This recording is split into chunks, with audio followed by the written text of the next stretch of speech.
Hello students, in my previous video I stopped up to the entry of Doris Pearson. So let me continue from where I left in my previous audio lecture session. So let me continue. Mrs. Fitzgerald, hello Doris dear. Doris, miserably, hello Mrs. Fitzgerald. Mrs. Fitzgerald, I thought you were going out with Charles Spence tonight. What about your date with Charles Spence tonight? Doris, annoyed. What's that to do with you? It is my personal thing. And why you are so much bothered about it? What is it to do with you? Let me continue. Mrs. Pearson, stop that. Mrs. Fitzgerald, no, it's all right. Mrs. Pearson, severely, it isn't all right.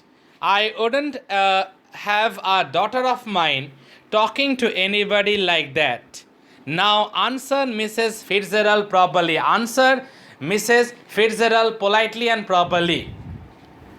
And try to show some respect towards your elders.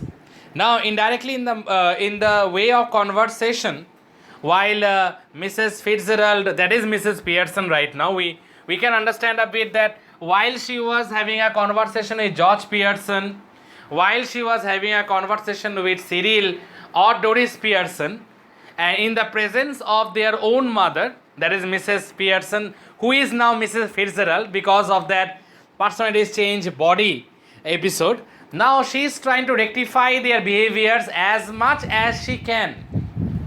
Now let me continue in the way while she is having a conversation with them in front of their own mother. So let me continue. I won't have a daughter of mine talking to anybody like that. Now answer Mrs. Fitzgerald properly, Doris, or go upstairs again. Doris looks wonderingly at her father. George, in despair, don't look at me. I give it up. I just give it up. Don't look at me. I quit. I just give it up means I quit. Mrs. Pearson, well, answer her.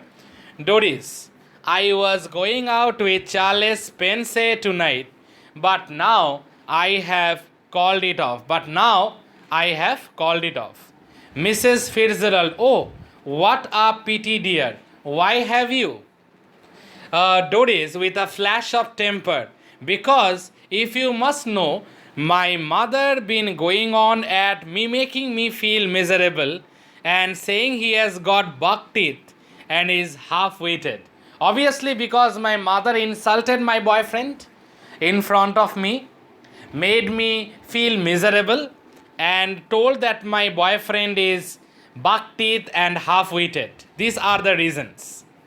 Mrs. Fitzgerald rather bolder to Mrs. Pearson. Oh, you shouldn't have said that. Why have you told all this? Mrs. Pearson sharply.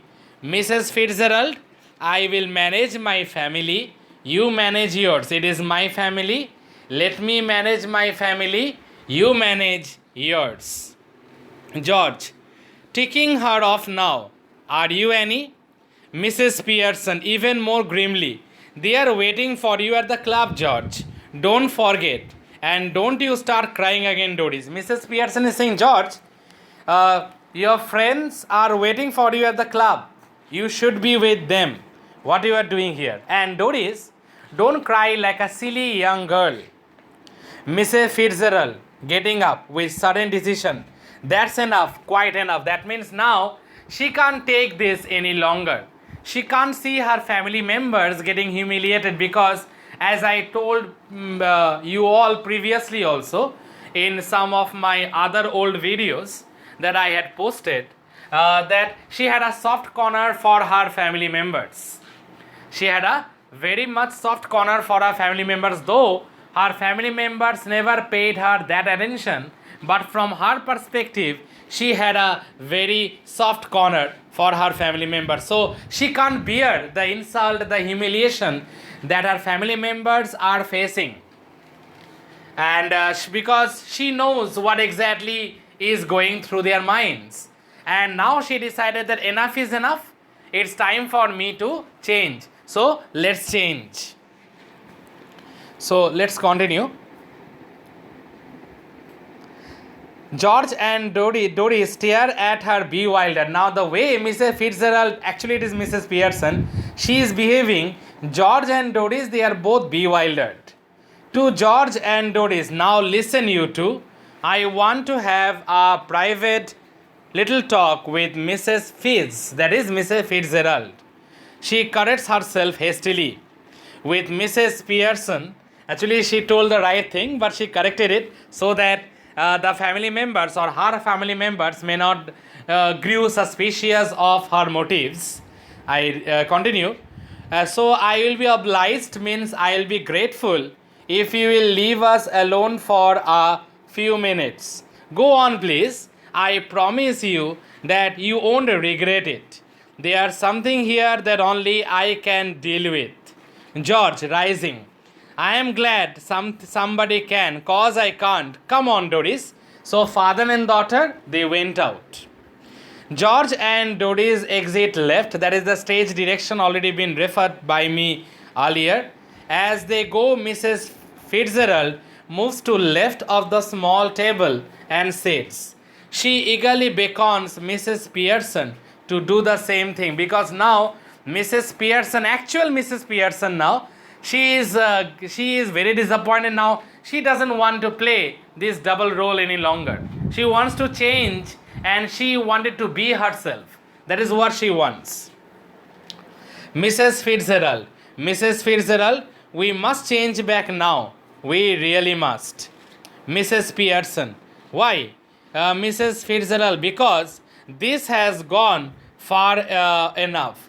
I can see they are all miserable and I can't bear it.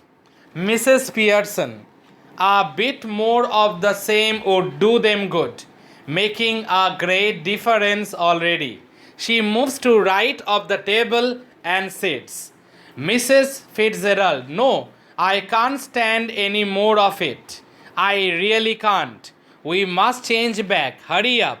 Please, Mrs. Fitzgerald, I can't take it any longer. Please change it. Hurry up, please. Mrs. Fitzgerald, no, I can't stand it anymore. I really can't. We must change back. Hurry up.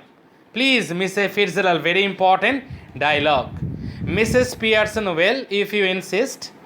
Mrs. Pearson, yes, I do. Please, please. She stretches her hands across the table eagerly. Mrs. Pearson takes them. Mrs. Pearson, quiet now. Relax. Again, the same magic will be re-performed once again. And again, for a few seconds, they both will go lax, that is lifeless. Again, when they will regain their actual senses, then Mrs. Pearson will be actually Mrs. Pearson and Mrs. Fitzgerald will be Mrs. Fitzgerald. So let me continue. They carry out the same action as I already told you all, as before, going lax and then coming to life. But this time, of course, they became their former personalities. Yes, that means Mrs. Pearson becomes Mrs. Pearson and Mrs. Fitzgerald becomes Mrs. Fitzgerald. Dear students, in this video I discussed up to this.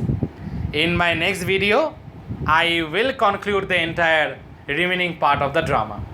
Now my advice to you all is that listen to this video very carefully, and if there is any doubt, do let me know. Don't hesitate. If there is any doubt, any problem anywhere, don't hesitate. Let me know about it. Thank you, students. Thank you all.